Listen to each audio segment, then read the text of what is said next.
Welcome to Spirited Straight Talk, the podcast to help you thrive with the help of spirit. I'm Deb Shepard, psychic medium, spiritual teacher, and author. Each week, I bring new insights to help you heal from loss, connect with spirit, and turn setbacks into triumphs. So let's get started. Have you ever been depressed? Or how about someone you love? Perhaps even touched by suicide or even had thoughts about suicide? Well, you're not alone because it is an epidemic. And in May, it is Mental Health Month. And I really wanted to bring this topic to the forefront and discuss all the ins and outs as much as possible. I have written a book, Grieving to Believing, and the stories in there are about depression and grief and suicide. I've been touched by it with my husband, a nephew, many other people, and we still don't want to talk about it. It's still taboo. And so I wanted to let people realize that this is huge. In 2020, there was an estimated 21.0 million adults just in the United States who felt depression episodes. And I do know now that we have so many people that are having anxiety and they're overwhelmed and they're very sensitive. And I know that this is affecting so many people in schools and their relationships and their jobs and just their everyday life. They don't even want to get out of bed or connect with other people. With the pandemic, it added even more layers to children in the industry where people were feeling overwhelmed. I'm hearing these stories about kids turning off their Zooms and just zoning out. And these were kids that really participated in school or were really at this place that they were feeling good about themselves and they fell back even further. And that we're seeing a lot more of these things with these kids that are feeling, where do they fit in? What happens? What do I do next? And if I'm alone? And I think that's the biggest thing is I don't want people to feel like they're alone with depression. I've always called it cancer of the mind versus people think that it's something not as critical as any other part of the body. And it is the most important to keep us balanced in so many ways. Because this topic is so sensitive and it has so many different layers, I reached out to a dear friend of mine, Carolyn Crouch. She was there for me when my husband died and my son was just 11, Jake. And I want to go back to our meeting, the story, but she works with these high school kids that have a variety of layers to them. And they're actually really cool kids, but we need to understand them, and parents and teachers and school districts and whatever else is out there in the medical community. I think we still don't know enough about this. So I am so grateful and so honored to bring in one of my dear long-term friends, Carolyn Crouch. And everyone give her applause. Yay! Mm-hmm. You've met Dana a couple times, but I've told Dana about you lots of times. And so she knows a lot of the story, but not all the things since we haven't talked recently.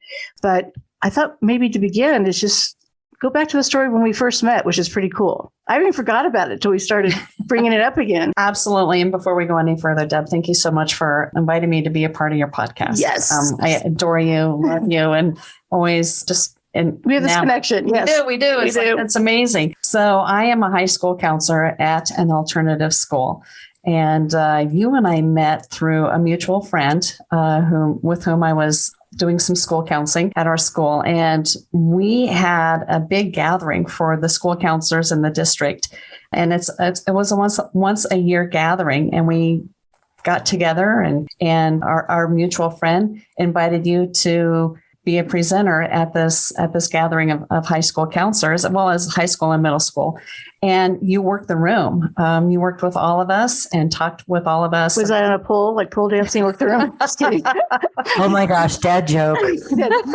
No, and what I do remember when you started telling the story is I remember that someone that was supposed to be the speaker couldn't make it. So I was sort of last minute and I happened to be available, which was another great thing. The stars aligned, let's say that. 100,000%. Yes. And it was amazing. And decades later, because I've been in the district for 20 years. Oh my goodness. And you look almost 22. So you're so sweet. And people still talk about you coming in and just talking with us on the human level. It's a practitioner taking care of the practitioners and just helping us with our own things.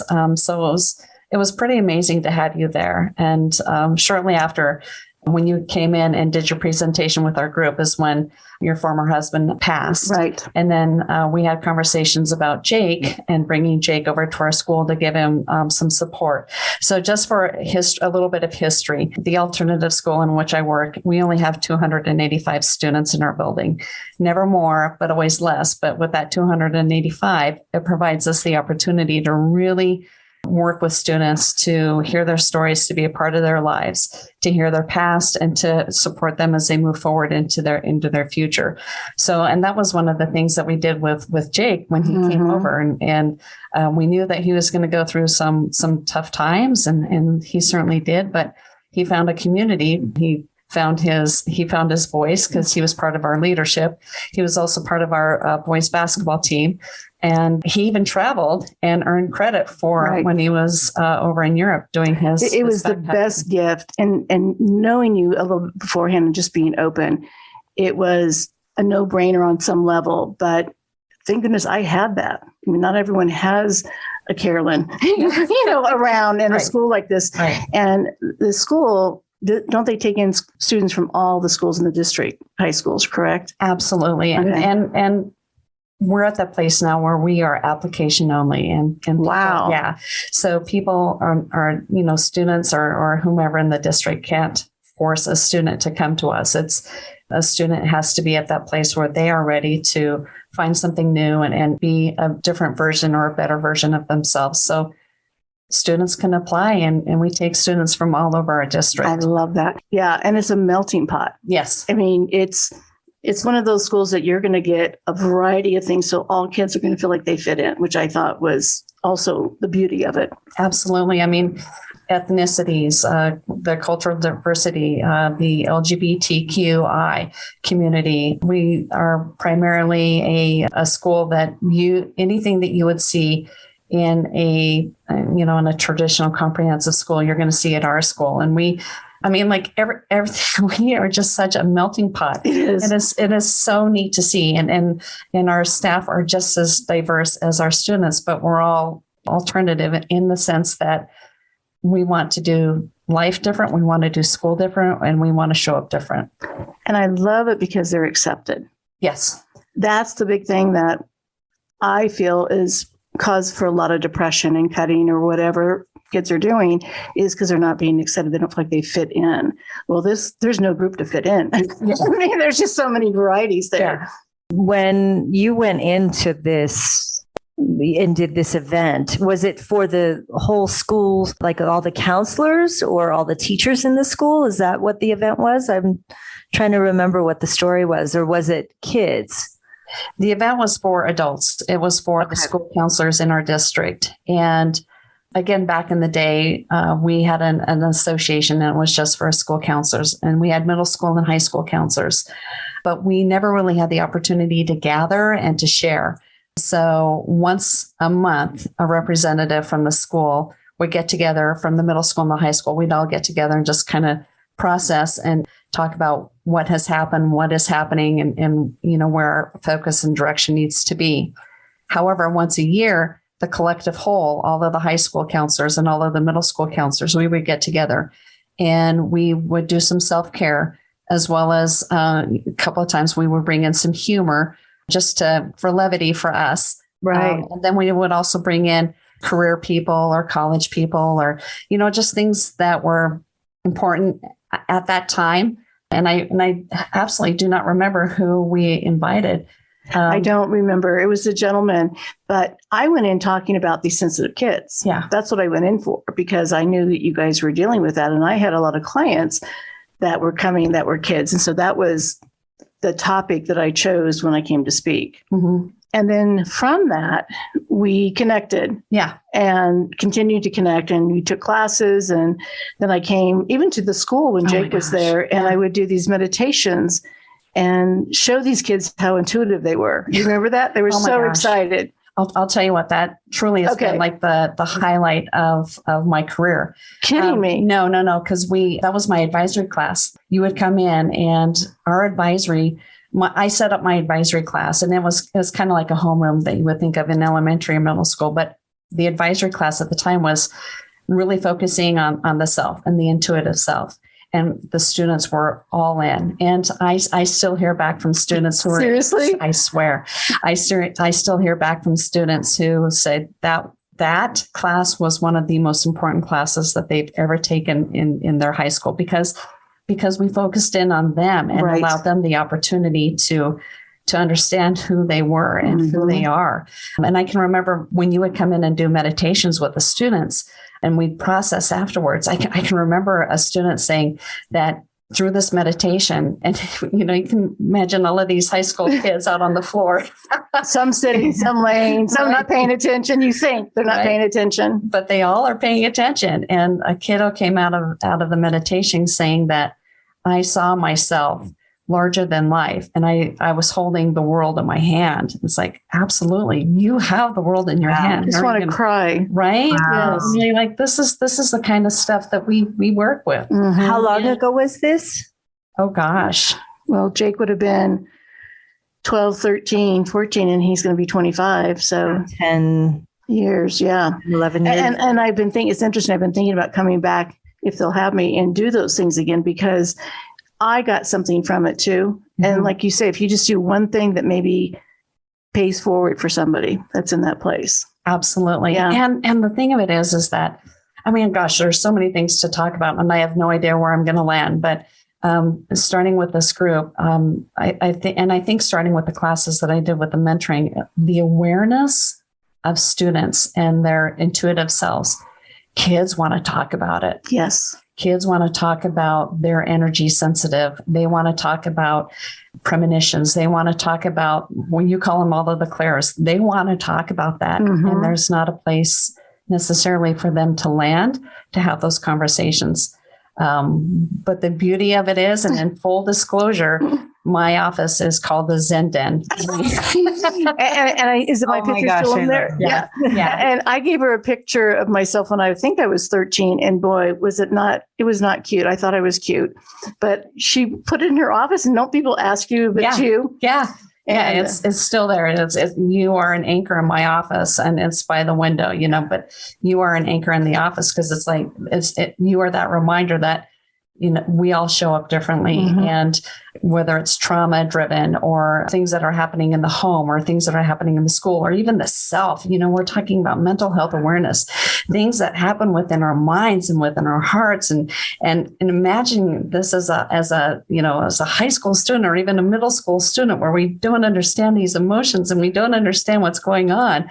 The gift where I currently am employed is that kids can come in, and I'm incredibly blessed to be working with some amazing people in our building. and they're so heightened in so many ways. Yeah. I mean, we think of these kids because they don't fit the criterias that there's something wrong with. These kids have such unique talents, amazing, so that's what's really cool too. Right. So with the mental health, and I do believe that you get a lot of kids that have been going through some real trauma. And so there may be depression and suicide thoughts and cutting and stuff like that. Overall, as parents too, parents are depressed too. So we're not just talking about kids, but right now we're kind of devoting our time to that. What advice do you give them in school, or what do you do when they come to you? Do you talk to the parents? What do you see that could change? And this is a lot of questions at once, but what do you see that society could do to make changes with this? No, I think this is, one of those age-old questions, but I think when we allow ourselves the opportunity to be still and really lean into someone, whether it's a kid or an adult, when we really just are still within ourselves and can hear what the other person is saying. And again, if pulling away the layers, and diving a little bit deeper and asking follow-up questions, but just being really present in the moment and knowing that whoever sits before me is the most important person in this moment, and just really listen and support that person on his or her journey. I think that's one of the best gifts that we can give to someone else, because living it and experiencing depression and suicide ideation, people just want a voice and they want to be heard, and they want that opportunity for someone else to really sit and listen. And again, in full disclosure, when we hear someone's talking about hurting themselves or hurting someone else or having someone else hurt them, we follow up, and we follow up with outside resources. First thing that we do is we pull in another person, a social worker or a school psychologist, and we sit and we process with a student, and we, make that professional decision of where do we go next, because we need to share this information, certainly with a parent, but do we do the follow-up with, does a kid need a 72-hour hold where we're bringing in another layer to keep them safe? Absolutely. Yeah. And it's what I teach with even adults is making someone safe, and that they're not broken. They're bent, they're not broken, and don't try to fix them. Yeah. Because if you try to give them the solution, you're just going to make them upset. They want to be heard. Yeah. And listening is hard because people want to fix it. Yeah. They just want to go, well, you need to do this and this. Is like, no.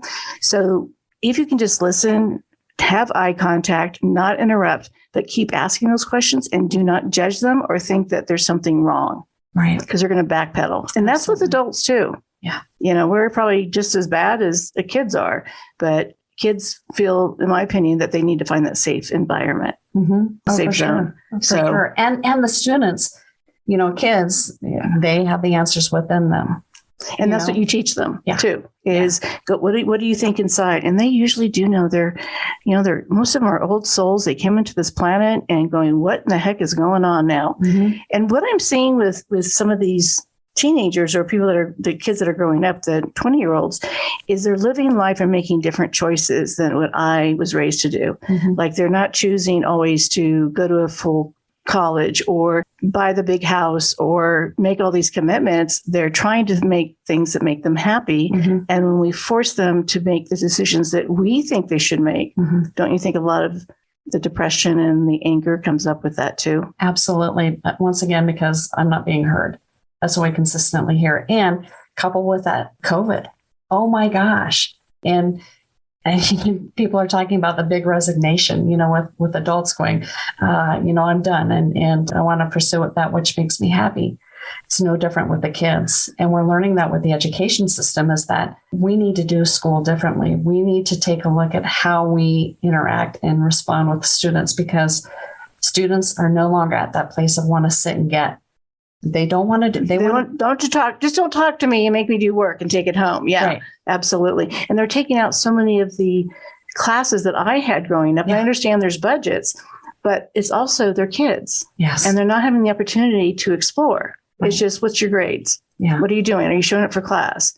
And because you guys have been successful, do the other schools think about implementing more about what you guys have? Or is it just, it's over there and we're over here? Quite honestly, I think some of the schools, their hands are tied because our class sizes are anywhere from 9 students to 17.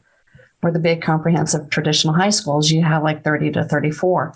Consistently, what we've heard with the pandemic is teachers are coming out saying, I was more effective with that smaller class size, right? So it's like, well, how do we implement that? How do we change that? Can we change that?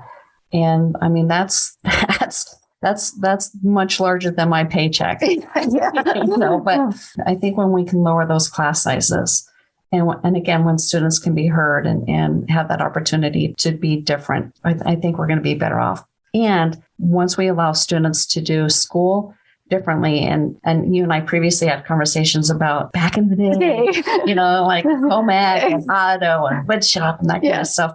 Kids want that. Kids want to go out and explore, and it's adulting. And we're bringing that into our school. We're talking about how do we teach kids how to iron, or how to mend something, or how to check the oil in the car or change a tire. We're gonna bring those into the school, right? So the kids have an opportunity to look at school a little bit differently. Did you think about Thomas, Dana, when he talked about that? I was just going to say, is Thomas and Britta, my son and his partner, are chatted with us the other day about there's certain things that they didn't learn in school, which they wish schools taught.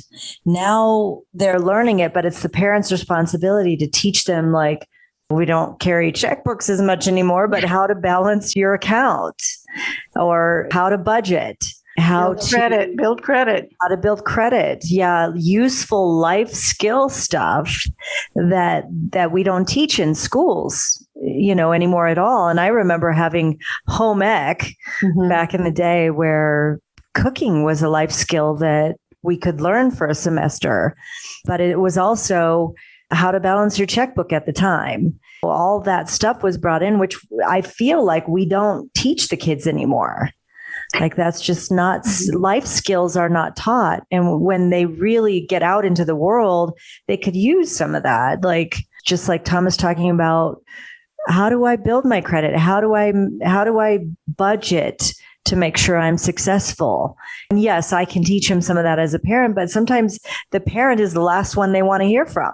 Absolutely. That's what when Carolyn and I were talking, I said, I tried to be at home and let's teach Jake how to cook and let's do that. He's like, I'm not interested. Not having it. The eye roll. Like, eye roll. And now that you have children, you're like, yeah, now I get that. Yeah, you totally. try. And if your classmates are taking the class, they can make a joke about it, but they're still learning. Yes. So yeah, I guess it's that whole budget and how do we do that and provide that for kids. Do you feel that having some of these skills gives them confidence that maybe they wouldn't have gotten just by doing like grades? They're just getting grades. absolutely. Well, and it brings in a whole new element to education. It's not just about the rote. I'm going to be invested a little bit into my education as opposed to I have to go home and write a paper. I have to go home and do homework. Listening to the students and providing them an opportunity to really reignite that candle that perhaps has been extinguished within them. Yeah. I also believe that mental health, and I've written this in my book, that I believe the food that we eat, our diet of social media, everything that we are putting into ourselves, and also not even going outdoors. Playing outdoors was a big deal, and it's just really changed. I think all those things have also affected so many young people and other people too with depression, because it's that fast food. It doesn't feed the brain, those things. Are you seeing that as well with these kids, how they're eating, their diets, stuff like that? Oh, absolutely. And being outdoors. So one of the wonderful things that we have at our school is that we have an opportunity for kids to go outdoors and experience outdoor education, right? Even if it's for one night or 2 nights. And this was pre-COVID, we would take kids out on camping trips, no social media. You have to leave your phone. And oh my gosh, the throwback that we would get. What? Without my phone? Right? Because they're Pavlov's dog. It dings and they're like, where is it? Who's texting? And they have to leave everything back. And to be able to sit with students when they are out in nature and they are on a solo journal right now and they're just with themselves and the peace and the quiet, and to see them re-engage with themselves and to know that they're okay, they're in a safe environment, and they have this power within that all they need to do is just sit and be. It's so inspiring to see kids from the beginning of an outdoor adventure ed trip to the end where they find their power.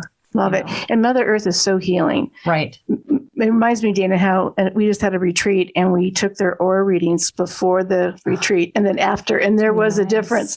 So doing these kids' auras would really be cool because that Mother Earth energy heals for all of us. That's why being outdoors is great. What advice would you give a parent going through a situation with the kids at school, a traditional school, things aren't going well? Do they approach a counselor? Because my kids didn't want me to talk to the teachers or counselors when they were in middle school. Yeah, like, Mom, I can handle it. Yeah. So I was not allowed. Fortunately, I knew a couple of the counselors that I could say, hey, behind the kids are going to know now behind their back. But I really tried never to intervene. But I also knew that my kid needed help. So what is your advice for parents, counselors, teachers, kids? Yeah, reach out. Okay. Absolutely reach out. When a parent reaches out to me and says, hey, please don't have this conversation with the kid, it's like, absolutely. But I will go and have a conversation to bring the said student in and just, hey, how are things going? And again, trying to ask those questions to remove the onion layer to see if we can get to a place where it's like, okay, so here's the nexus of what is happening, within your head and your heart. And let's talk about that. And I'm willing to sit with you and to be with you and to be present with you and to dive deep with you. And if you need help, right, then we'll follow it up. And I'm sorry, I didn't ask your question. You asked a question about the food because you were talking about the food. I kept going. I was like, another thought in my head. Go ahead. Yeah, no, it's all good. But food is so important. And right now, students have the opportunity to receive free food for breakfast and for lunch at the schools. but it was last year for COVID, for the kids that were in the brick and mortars, and it's this year for all of the schools. And I don't know if that will be happening, but food is so critically important. And when food doesn't necessarily exist at the table at home, it's wonderful to be able to have that at the school where you don't have to worry about the funds and you don't have to worry about the economic, social distance that occurs between someone who has and someone who has not. Yes. And and being embarrassed. It's all on. Yeah, absolutely. Because I remember just feeling like if my lunch bag wasn't folded right, someone would tease me. I mean, that's where you are at that age. Yes. Well, maybe this age too, but a lot more at that age where everything you feel is going to be talked about or judged or something like that. So the more you can take that out of the situation, the better. Yeah. Good. And do you notice when they're eating like that, there is a difference in their energy too? Are you seeing? 100%. Oh, good. And again, our conversations coming from my perspective with my school and with the students with whom I work, but we have healthy snacks for the kids. Well, every time I would go in, I brought the junk food because I want them to like me.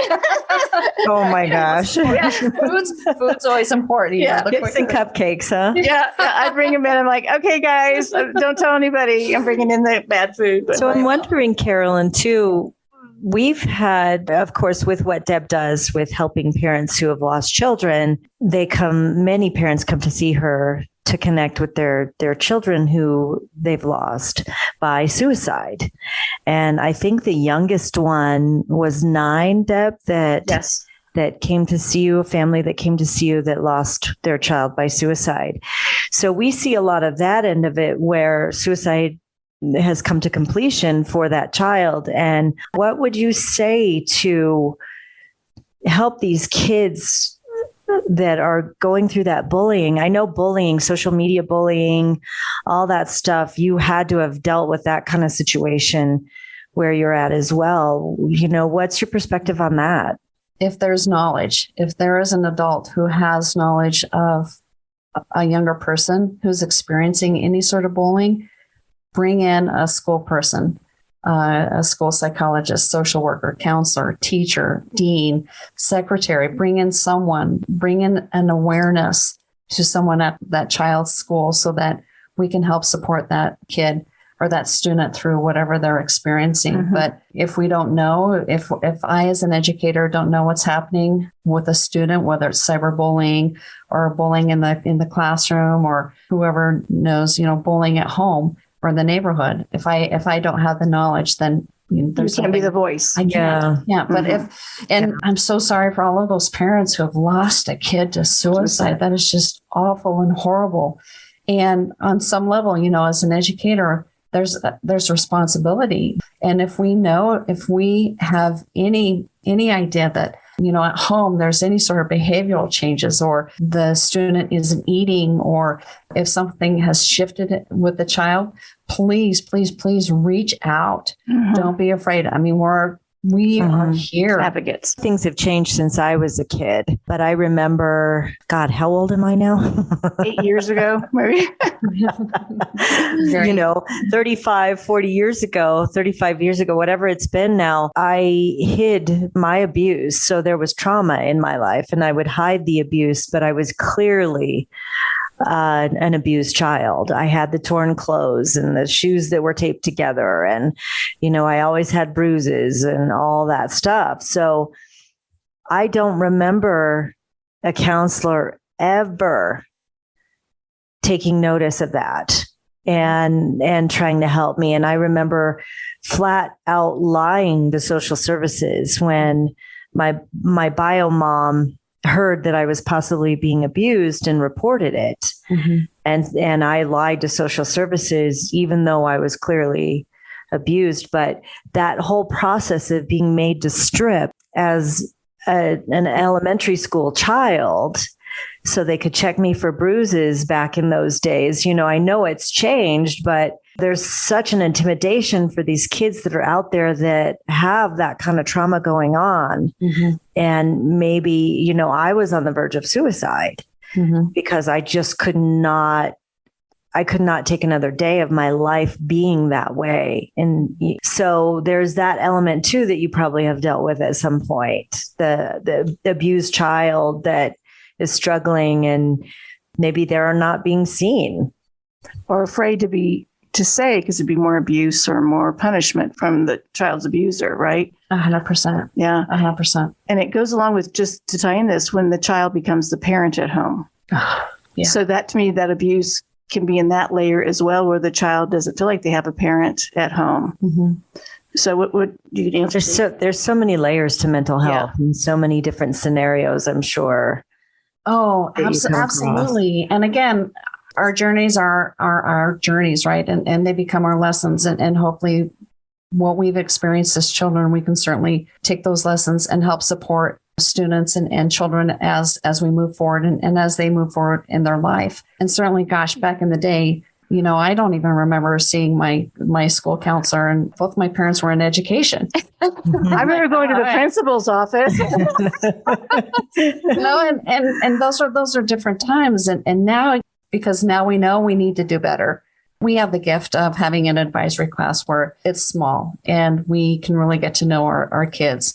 And once a student has that level of trust, then we start to hear the stories. And that's not to say that, kids aren't going to talk, but, all of this is to say is that we do the best where we are with what we have. Hopefully we can catch the kids that we're seeing changes in, even if it's the slight changes, that we can help support that student with whatever he or she is going through, whether it's cutting, depression, anxiety, drugs, and kids are using drugs right now just because they don't know how to cope with those emotions. So we need to be able to provide students with that opportunity to learn how to deal with emotions. 100%. I was just going to go there because we have these sensitive kids. Now everyone has anxiety. I'm hearing it all along. Yes. So many kids. And they're saying, I feel overwhelmed. I feel this. So those kids that are sensitive, like me, I was told growing up, oh, you're just so sensitive. Don't be so emotional. Mm-hmm. Well, now I get paid to do that. I remember at your advisory group, I go, I get paid. You know how much? I guess I'm like, whoa.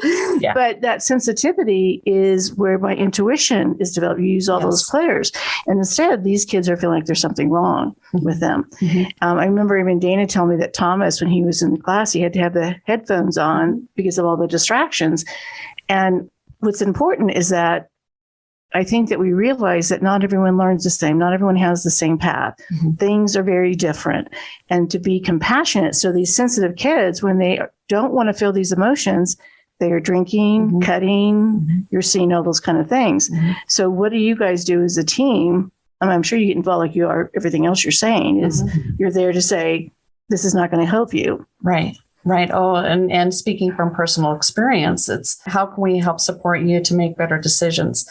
We find this like in middle school, because what happens when kids transition from that Neanderthal reaction into that frontal lobe thinking, where they're starting to come into their own sense of self, where they feel like, I'm going to make my own decisions. I'm going to do what I need to, right? Who am I? Where am I going? And how am I going to get there? The three things that we always talk about. But when they start to come into that frontal lobe thinking, they're processing and they're learning how to process all of those emotions and all of those things that are coming at them fast and quick. And I don't know how to deal with it, which is why they go into the drugs and cutting and alcohol, because they don't necessarily know how to cope with what they have. Being in a small environment at a school with some amazing adults, it is our hope that all students connect with at least one person in the building, with one adult. They have at least one trusted adult at minimum, and hopefully multiple. And it doesn't matter who that person is, as long as it's a trusted adult in the building. Our teachers are really insightful and intuitive when they see differences in students. And they reach out to the support staff to say, hey, can you touch base with, can you check in with, can you ... And so we have a tribe. We do. We have a community, a tribe. We do. And I think that probably makes a big difference is having that community as well. And I think it's letting kids know that having anxiety is not a bad thing. Right. It is emotion. Yes. So like we go back to not being able to go outdoors, not being able to go hide and seek or play out there, because that really helps get rid of a lot of anxiety. You release that stress, the hiking, the bicycling, whatever you need to do. And I think too, kids are just, I'm not saying all kids, so I'm putting them all in a container, but for a lot of them that are having depression or anxiety or trauma, what can they do to change it on their own? without going to drugs or alcohol, things like that. Right. Well, and we teach mindfulness. So here's seriously. Oh no, I love it. I know, right? And music therapy and mindfulness and teaching kids how to center. And there are some amazing apps out there where you can pull up an app and it says, okay, so look around your room, tell me 5 things that are blue. And, so we try to shift the energy and just do some neurophysical poses with the students so that they shift their energy within themselves. And we talk about grounding. And yoga is amazing, right? It is. Yeah. I just can't get up sometimes after this, but yes, it is amazing. So are most of the schools teaching mindfulness now, or is it your school in particular? That's a great question. And I don't necessarily know the answer to other schools, but I do know that, mindfulness is such a buzzword. It is. But you and I were doing that, Deb. You and I were doing it before mindfulness was a thing. That's right. We're pioneers. Pioneers. I think this because I think parents and kids, or it doesn't have to be their biological parent, but whoever their adult is in their family, is to know that there are other things versus just getting mad at somebody. Yeah. Or not understanding it. And I think for some people, you just say, suck it up or get over it. Or like I was told, don't be emotional. Yeah. And when you can't be yourself, then what replaces it? And you're just going to get more frustrated with yourself. Like there's something wrong with you. And I'm so glad I keep seeing things nowadays on teaching your child to manage their anger instead of teaching them to not feel it, which I would assume would apply to all emotions, anger, frustration, feeling sad. I remember just being taught and trained not to get angry or not to get frustrated. It was not acceptable to be angry. And now I'm seeing so much more out there about teaching your child how it's acceptable to behave when you're angry and how you can feel that emotion. Be angry, okay, process it, and let's figure it out, instead of, well, don't get mad. That to me, I think is important and I know there's that cartoon out there, the one where, what is it called? Where I think it's a middle school age kid, but learning all the emotions. I think it's a Disney movie or something, but Inside it goes Out, the Disney. Inside Out. Yeah. Where it's somebody actually learning how to process all the emotions, because we have hundreds of emotions, but we only talk about 3 or 4. I think that's important too, is back to your point, having that conversation. And I want to bring this in just what you're saying, Dana, because we're all 3 talking about what was going on in our life as kids. And then as we became adults, unless we decided to learn to be a different parent, the parents that had those kind of teachings continue those teachings because they don't know something else to do. Does that make sense? Yes. So it's like passed on. So for a parent that has a child that's sensitive and maybe isn't going to make it in traditional school, or is gay, or has whatever stuff going on, instead of going into what your parents did, trying something new with your child. Yeah, and that can be very scary. It is. Did you ever hear of the car therapy? Have you heard of the car therapy? Parallel talking? Yes. Yes, with boys. So it was boys. So my son would call would it car therapy. You have your son in the back seat or the passenger seat, and you're asking questions because there's no eye contact, and you actually get more from them. Otherwise, it would be like, "How was school? Fine. How was your friends? Good. Did you eat today? Yeah." It started with Thomas. It started with Thomas when he was 3, at least, because having a conversation with him or getting something out of him was so hard, even from a young age. So we'd play Play-Doh and talk. It was all textile. He was doing something in order to chat with him. And it went all through now. And he's 27. Still that way. Yeah. And I think people think, well, if they're not paying attention and they're playing with Play-Doh, then they're not listening, which actually that's how they're wired. Yes. That's what they need. Yes. Yeah. And Play-Doh is a great example. And playing with having something in their hands, a fidget toy. Yes. And even kids, they'll have an AirPod or in their ear, And it's because auditory sensitivities, you Right. know? And so they need to quiet the outside noise a little bit so that they can filter and hear what they need to hear. But it's the fidget toys. It's the doing life a little bit differently. It is. And good for you for being able to just sit and be present and doing the Play-Doh so that you can hear your little one talk to you. And even like the parallel conversations in the back seat. Yeah. Well, Or in the front seat. Yeah. is Thomas going to be 29 or 30? 28. 28. He still calls his mom several times a day. So that Play-Doh did work. Yes. He calls her several times. And I wanted him to go to adults too, because as adults, we were maybe told to knock it off or don't pay attention or you don't have a voice. I do know that has affected adults because I work with adults. And I will hear these stories that they will remember from their childhood. Don't do that. You can't do it that way. What if other people are going to think? So we still have that mantras and that belief system in our core. And so when they think that that's how you have to be, they still show example of how to be. And that's why sometimes we don't understand these kids. But when you can learn as an adult that those old belief systems do not resonate, they're not the truth, they're not good, they're not healthy. When you begin to shift that around, that's when your mental health becomes better because you're not in that box of being judged, told there's something wrong with you. And it's how do we rechange and remodify our self-talk. We don't want to do the bad talk. We want to find that loving talk. And we're not good at that. Not at all. And if we're doing it as a parent and we're feeling depressed, we're showing our children, grandchildren, this is how life is. And that's not how it has to be. It is a choice of how you want to live. But kids need to see that other possibilities, which I totally believe this program that you are involved in is 100%. I want to clone it. Yeah, I get that a lot. Yeah, let's clone it around. And I know it's out there because how are we going to deal with mental health? Yeah. And it's still such a shameful thing that people don't want to talk about it. And I always say, it's cancer of the mind, it's cancer of the brain. It's what's going on inside. And now we're realizing with adults especially, but younger people that get concussions, have CTE. And now we're coming out with all this other trauma from, we thought playing football or soccer or all these other sports were really good, but now there's another element. And they're finally taking an awareness to say, when you have a concussion, you're out of the game for a while. Which it also causes mental health, like the food and things like that. Are you seeing some of those? Because you can't get diagnosed with CTE until you're deceased. Yeah, which is really hard.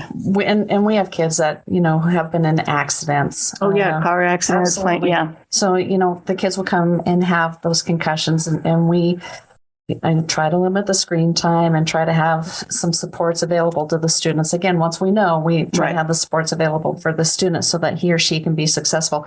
I just had a kiddo come in today and say, okay, I'm supposed to graduate, in 2 weeks, but my concussion has really kind of limited what I've been learning and what's been happening. And so we're taking a look and trying to do some things differently for the next 2 weeks just to help this student. I love it. Yeah. Thank goodness for people like you. Yes. Well, we all exist, right? And the company present, Now you know why I brought Jake. Please take my son. Now he's like over 6 foot. But I think too, there's also natural things that we can take. I have no problem with Western medicine whatsoever. But like you said, the yoga, essential oils, CBD, there's a lot of things out there that people can take and do to help their bodies calm. And the things that you're teaching in these groups, I think, is letting them know there's other things you can do when you're at home by yourself or things like that. Absolutely. Art therapy, music therapy, mindfulness, getting out and just shifting. And it really is, it's just a shift. It is. And the shift can be pretty simple as, pulling out that app and saying, name 10 foods that you eat, with your hands. I love it. You know what I think we should do? What? Is I think you should have some classes for some kiddos. We tried to do that. And we really wanted to do it. What happens is these kids at the last minute are afraid to be there because I think they were afraid to be judged. Maybe it has changed, but a lot of them wouldn't show up at those when we did the one big class and stuff like that. We were trying to to launch something. But I think coming back to the school or whatever, or offering this at other schools, that there's an option, but there's still a lot of taboo for some people. Mm-hmm. It's getting out of the mind that this is, meditation and mindfulness is all really important for mental health. Absolutely. And I, just bringing it up says, and thinking about it and bringing into the awareness, there's, it's perhaps time to revisit that and offer it where it's not necessarily in schools, during school hours, but it can be after school, and it can be, right, on the weekends, but offering something to families. And certainly, if a student is ready, then, the teacher will come, right? Absolutely. That's absolutely. And so it is putting it back there. And I think over the years, this type of stuff is becoming much more, and like you said, the forefront. Mm-hmm. And so people don't think it's as weird as it used to be when I started doing this over 20 years ago. But I think this being May being the Mental Health Awareness Month is to really pay attention around us and notice things. Is there one or two things you can tell teachers, families, community what to look for if you're thinking yourself or a young person is struggling? Like, what would you, like a couple of things you'd really notice, like this, some things doesn't feel right. And you may ask them and they say, no, everything's okay. Right? I'm sure you get that a lot. Like, no, I'm fine. Yeah. Yeah. My son, everything's fine. Yeah. Of course, everything's fine. Yeah, everything's fine. But peel away. Just start peeling away the onion. Okay. And my suggestion to parents is absolutely partner with the schools. That's what we're here to do. We're here to help support the families. Schools are not here, to be the amazing places that they are. They're that people want them to be. But families, reach out, because we are here for you. I tell this to the families all the time, is that Mm-hmm. I, as an educator, I'm here to help support you as a family. Reach out to me. Reach out to anyone within the school, and we'll do what we can. Anytime that there's a shift, that you notice a shift, reach out and say, hey, do you mind just touching base with, Mm-hmm. to the school counselor, hey, do you mind just touching base with Deb and seeing if she's okay? And of course, you bring the kid in, they're like, no, I'm okay. And so like, well, how's home? How are the boyfriends? How are the girlfriends? How's the car? And you get them to talk about different things. And even counselors will, and mental health support people will take students and we'll get them and we'll walk with the students, again, shifting the energy. Right, so that we're not sitting in someplace, or we'll go out and we'll shoot baskets, but we'll be interactive in a way that when we show up different, then the student will also show up different, and can at times just go bleh. I think it's making it inviting. Yeah. You're inviting them to share what they want to when they're comfortable, Right. versus forcing them to share. Yeah, No one likes that. I don't have to. Absolutely. Because there's a point where the teenagers are in their room or with their friends, and there's a lot of normalcy to that behavior of the teenagers. I don't want to drop me off at the corner versus right in front of the school. Yeah. Right. And of course, that home relationship is, eye rolling, it's because you're the parent. Yeah. I don't want to talk to you. Don't teach me anything. Yes. You don't know anything. I know more than you. Oh, I love that one. Yeah. Same. Yeah. Carolyn, oh my goodness, this just made my year. So good to see you. And I truly believe in my soul that Jake got the best love and support because of you in this wonderful school. And I know a lot of parents aren't going to have this, but you can start asking for it. Be an advocate at your school.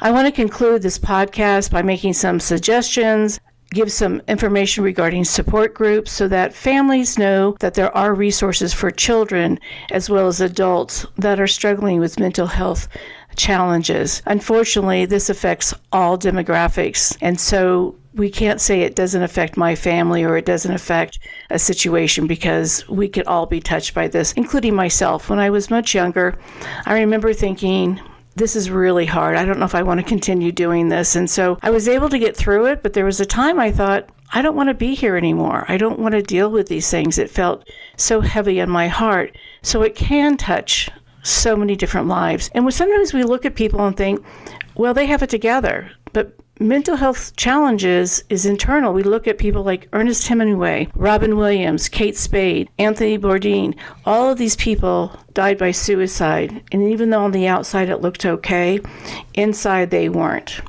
So I want to give some suggestions so that we can go deeper and realize that this is something we all need to talk about.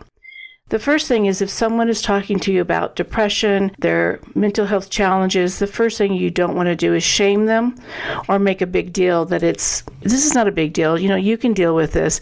Don't just be passive. Take it seriously. Get support. Number 2, get support. Don't give up. If you feel like your therapist, a counselor, your doctor, your family, friend, whomever is not making this a big deal, continue pursuing looking for answers, because it is important that you continue asking for help and not give up. I want to talk about a couple organizations that I think are very powerful as well. The American Foundation for Suicide Prevention, rock stars. What they now have, which I think is great, is they have it's called an app called Most Days. And I searched through it, and this to me is a perfect avenue for anyone that doesn't really want to talk to other people yet. They kind of want to know what's going on. And they make it a safe place for people to be able to share, and they match you up with somebody else, unless you want to bring somebody in. But they give you a great way to help with your mental health on a daily basis. Love that. There's also NAMI, I never pronounce it right, NAMI, the National Alliance for Mental Illness. And again, this is another organization that supports everybody. They know people, the people understand this. They are specialists, they're experts in this field. So once again, there is a resource for you. If you feel still that you're in that place, or someone is in that place, that there's a crisis and you're not getting the help, you can text 741-741.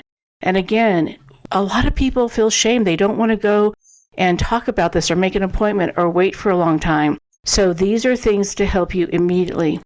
And of course, I have to talk about my book, Grieving to Believing. It is my story about how I became a medium, but it's also the story of my husband's suicide, my nephew, and just the whole idea of what people think about mental health, and to help support others that have mental health.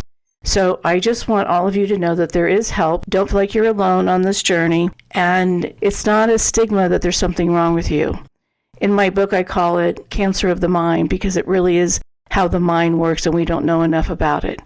So please reach out, use these organizations, and get help.